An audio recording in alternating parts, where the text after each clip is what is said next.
Shalom, Amang Inang, saudara-saudaraku yang dikasihi Tuhan Yesus Kristus. Senang sekali dapat berjumpa kembali kita dalam renungan hari ini. Saya menyapa kita semuanya lebih dahulu apa kabarnya. Saya berharap semuanya, Amang Inang, saudara-saudariku dalam keadaan sehat, tetap semangat di dalam menjalani kehidupan hari ini. Kita persiapkan hati dan pikiran kita untuk menyambut firman Tuhan. Mari kita berdoa. Kasih karunia dan damai sejahtera dari Tuhan Allah Bapa kita dan dari anaknya Tuhan Yesus Kristus menyertai saudara semuanya. Amin. Amang Inang, saudara-saudariku, nas renungan kita pada hari ini Senin tanggal 6 Maret 2023 dari kitab Lukas 6 ayat 31. Demikian bunyinya. Dan sebagaimana kamu kehendaki supaya orang perbuat kepadamu, perbuatlah juga demikian kepada mereka. Demikian bunyinya. Judul renungan kita adalah jangan egoistis.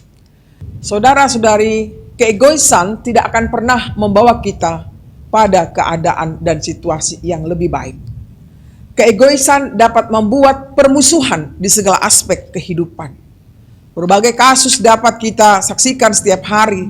Keluarga yang tidak harmonis, perpecahan dalam rumah tangga, usaha yang gagal, persahabatan yang retak, bahkan bisa ekstrim terjadi, yakni pertumpahan darah. Bagaimana caranya, saudaraku, mengatasi sifat egoistis dalam diri seseorang itu? Dalam nats renungan ini, Yesus memberikan kunci bagi kita untuk mengatasi sikap egois yang cenderung muncul dalam diri kita. Jika kita mencoba melihat segala sesuatu dari perspektif orang lain, maka kita akan tahu bagaimana harus bersikap benar dan tepat. Apabila ingin orang yang membenci kita berdamai dengan kita, kitalah yang harus berubah lebih dahulu dengan berbuat baik kepadanya dan menganggapnya teman. Ingin orang lain mengerti perasaan kita, maka kita harus lebih dahulu mengerti perasaan orang lain.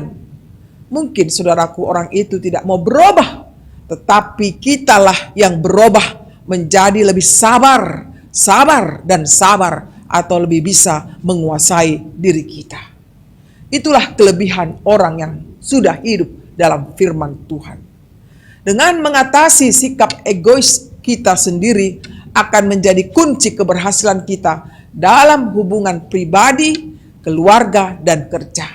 Saudaraku, marilah kita kalahkan sikap egoistis kita dengan menganggap orang lain lebih utama dari diri kita. Sebuah ungkapan kata mengatakan, kalau tidak mau dicubit, janganlah mencubit orang lain. Ungkapan ini mengatakan agar kehadiran dan keberadaan kita dimanapun kita berada tidak menyusahkan, apalagi menyakiti orang lain. Pada dasarnya, orang ingin dilayani, maka hiduplah melayani. Orang ingin dipuji, maka berilah pujian yang wajar. Orang ingin didengar, maka carilah pendengar. Jadilah pendengar yang baik. Saudara-saudariku, hidup ini sebetulnya sederhana saja, bukan? Caranya untuk membuat banyak teman dan dengan itu kita membangun jembatan persahabatan. Hanya saja sering sangat sulit kita lakukan karena kita pun masih saja dalam sifat alami kita, yakni lebih melihat dan memperhatikan diri sendiri. Inilah yang perlu kita sadari dan move on segera untuk peduli dengan orang lain, karena itulah yang diinginkan Tuhan. Amin. Mari kita berdoa. Terima kasih Tuhan untuk firman-Mu yang baru saja kami dengar.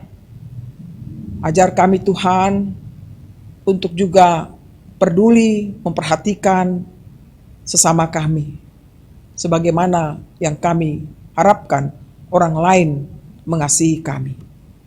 Tuhan, betapa sulit ini dilakukan. Tapi dengan pertolongan-Mu Tuhan, kami memohon Roh-Mu yang kudus menguasai hati dan pikiran kami, sehingga kami mengikuti kehendak-Mu. Bapa di surga, hari ini kami akan melakukan aktivitas kami dimanapun kami berada. Kiranya Engkau sertai kami, beri kami kekuatan, sukacita untuk dapat melaksanakannya dengan sebaik-baiknya. Berkatilah seluruh umat-Mu dimanapun mereka berada pada saat ini. Kiranya mereka merasakan Tuhan perjumpaan dengan Engkau melalui firman ini yang dapat mengubah kehidupan mereka semuanya untuk melakukan kehendak-Mu. Bapa di surga, khusus kami mau berdoa buat saudara-saudara kami yang di dalam sakit penyakit saat ini, baik yang dirawat di rumah maupun yang di rumah sakit. Kiranya Engkau jamah tubuh mereka yang tidak berdaya itu, sehingga mereka boleh kuat, semangat, dan dapat memperoleh kesembuhan yang datangnya daripada-Mu. Kau berkatilah obat Tuhan yang dimakannya, makanan-makanan, dan juga perhatian para tim medis dan juga orang yang ada di sekelilingnya. Biarlah itu menambah semangat hidup bagi saudara-saudari kami itu. Kami juga berdoa Tuhan buat seluruh para murid yang sedang belajar pada saat ini. Kiranya Engkaulah yang memberikan hikmat kepada mereka semuanya, agar mereka dapat menggapai cita-cita mereka. Kami berdoa hanya dalam Yesus Kristus Tuhan kami.